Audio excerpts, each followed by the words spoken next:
Dès que nous aurons à faire une action de fichier, alors ça peut être ouvrir un fichier Blender, ça peut être l'enregistrer, ça peut être importer un fichier externe. Donc dès qu'on a à gérer un fichier, on va passer par un navigateur de fichiers standard. Alors, on va voir ça ensemble en sauvegardant un fichier. Donc, on va aller sur le menu principal, File, et on va cliquer sur Save As pour sauver sous. Quand j'ai fait sauver sous, donc j'ai accès au navigateur de fichiers en question. Alors, d'abord, tout en haut dans le menu de ce navigateur de fichiers, on retrouve des actions de base classiques des navigateurs de fichiers, précédent, suivant, remonter d'un niveau et actualiser. On retrouve juste à droite Create New Directory pour créer un nouveau dossier. On a différents modes d'affichage, 3 modes d'affichage. Le premier pour la liste courte, le deuxième pour la liste longue, avec un peu plus d'informations, et le troisième pour afficher des icônes. À droite de ces modes d'affichage, on trouve des ordonnancements. Le premier est alphabétique. Donc si on clique sur A à Z, on ordonne alphabétiquement. Celui qui suit, c'est par extension de fichier. Ensuite, par temps. Et enfin, par taille. À droite de ces ordonnancements, on trouve des filtres. Par défaut, les fichiers cachés ne sont pas affichés, mais si on veut qu'ils le soient, on peut cliquer sur Show Hidden. À droite, on a un bouton général pour activer ou pas le filtrage, avec une icône d'entonnoir qui permet d'activer ou pas toutes les options de filtrage qui suivent.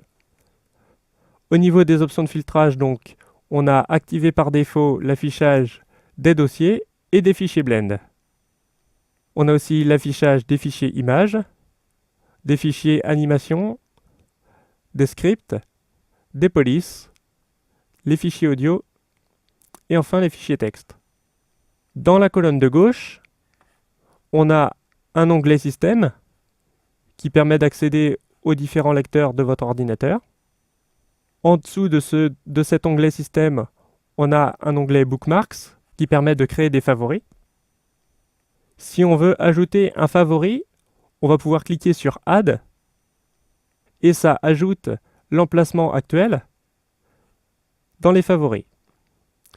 Si on veut supprimer ce favori, on va simplement cliquer sur la croix. Par défaut, nous avons 2 favoris, les documents et le bureau. Dans l'onglet Recent en dessous, nous avons les emplacements récents. Et encore en dessous, nous avons les différentes options qui correspondent à l'action en cours. Alors comme je vous le disais, c'est le même gestionnaire de fichiers qui va être utilisé pour ouvrir des fichiers, pour sauver des fichiers.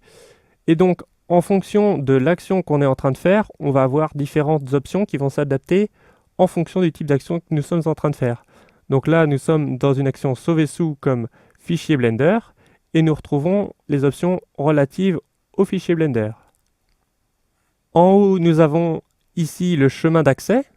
Ici, nous sommes sur le lecteur C2 points. Sur ce bureau, il y a un dossier exemple. Et dans ce dossier exemple, nous avons un autre dossier base. Et dans ce dossier en question, nous allons pouvoir enregistrer un fichier. Donc, le nom du fichier se trouve dans le champ juste en dessous, untitled.blend, mais si je veux le changer, je clique simplement dessus. Je vais par exemple taper ici mon fichier. Alors, c'est pas la peine d'entrer systématiquement l'extension, elle s'ajoute. Et pour valider l'action, je clique sur Save as Blender File ou tout autre intitulé suivant l'action qu'on est en train de faire. Donc là, je valide. Et voilà, mon fichier est sauvé.